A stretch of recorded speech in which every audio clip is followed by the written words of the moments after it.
आदरणीय सज्जनबिन कबीर साहब कहै छै, गुरु को कीजिए दंडवत, कोटि कोटि प्रणाम, कीट न जाने भृंग को, गुरु कर ले आप समान। गुरु सो ज्ञान जो लीजिए, शीश दीजिए दान, बहुतक भेह गए, राखी जीव अभिमान। तो आदर सज्जन, आइ अपने सबके समक्ष में पूर्ण सदगुरु के ऊपर में चर्चा करल जा रहा छी। श्री गुरु नानक देव जी कहै छै कि ब्रह्मा नारद वेद व्यास जी से भी पूछ लिया, गुरु के बिना कल्याण नहीं भै सकते। इसलिए जरूरत है पूर्ण गुरु के शरण में जाइके।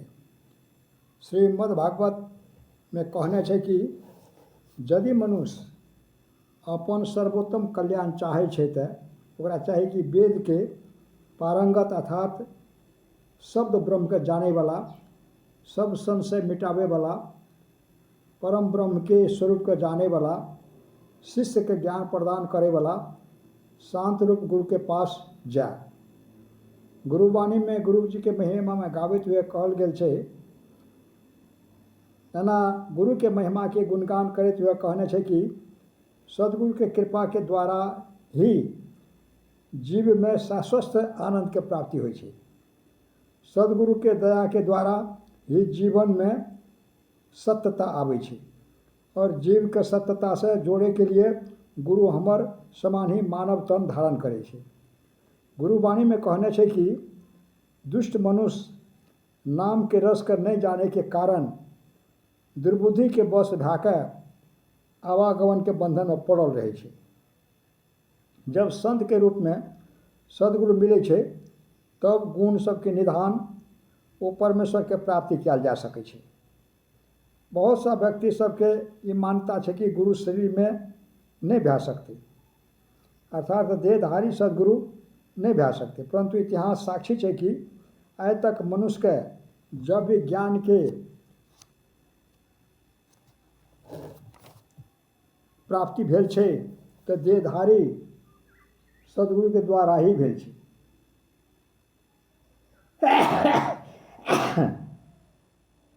कोई भी एहन उदाहरण नहीं है कि कोनो व्यक्ति के गुरु के बिना ज्ञान मिलल हो। भाई सूरदास जी कहै छै, वेद ग्रंथ गुरु के दुकान छी, जेकर द्वारा संसार सागर से पार भै सकै छै। लेकिन कहै छै कि सदगुरु के बिना वेद ग्रंथ सबके भाषा के नहीं समझल जा सकै छै।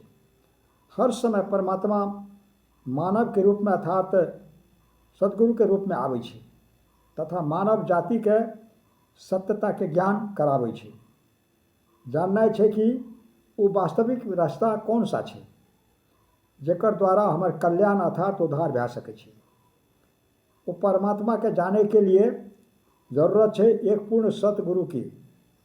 बिना संत सदगुरु के शरण में गेने हम जीवन के रहस्य के नहीं समझ पेबै।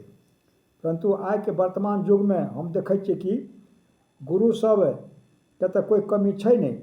आ कते ही गुरु हमरा नजर आबै छै, जे भी मिलै छै कहै छै कि उ गुरु बढ़िया सच्चा छै, तो कोई कहै छै उ गुरु सच्चा छै। एक बेर एक स्थान पर एक कथावाचक कथा कर रहल छलै। वो अपन कथा में गुरु के बहुत महिमा गाबि रहल छलै कि गुरु के बिना कल्याण नहीं भै सकते। जीवन के सफलता चाहे छिए तो गुरु धारण करना जरूरी है। बिना गुरु के धारण करने जीवन में सफलता नहीं हेतै। परंतु आइ के समय में सच्चा गुरु के प्राप्ति होना मुश्किल है। इसलिए हनुमान जी के ही अपन गुरु मान लियो। यदि हम हनुमान जी के गुरु मान ली तो जीवन के कल्याण भै जेतै। परंतु विचारणीय बात है कि हनुमान जी त्रेता युग में भेले और त्रेता युग के बाद भी परमात्मा अवतार लेलकै। भगवान श्री कृष्ण एले, यदि शंकराचार्य जी एले, अनेकों संत सदगुरु द्वापर और कलयुग में भेल छै। उ किया भेले कि ओहि समय हनुमान जी के प्राप्ति गुरु के रूप में नहीं भै सकै छलै। यह छै आइ के कथा।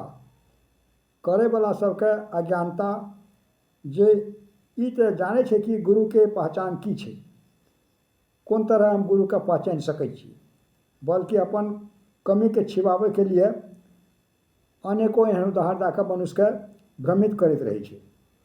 तऽ आदरणीय सज्जनजी, आइ अपने सबके पूर्ण सद्गुरुके ऊपरमे चर्चा सुनलिए, एकरा विवेक करबै, विचार करबै, हृदयागमन करबै, आचरण व्यवहारमे उतारबै, तबे हम मानव जीवन पाबैके सार्थकता हेतै। और एहिमे जे त्रुटि हेतै एकरा लेल क्षमा प्रार्थना छै कहैत हुए हम अपन वाणीके विराम दै छी। जय गुरु महाराज, जय गुरु महाराज, जय गुरु महाराज।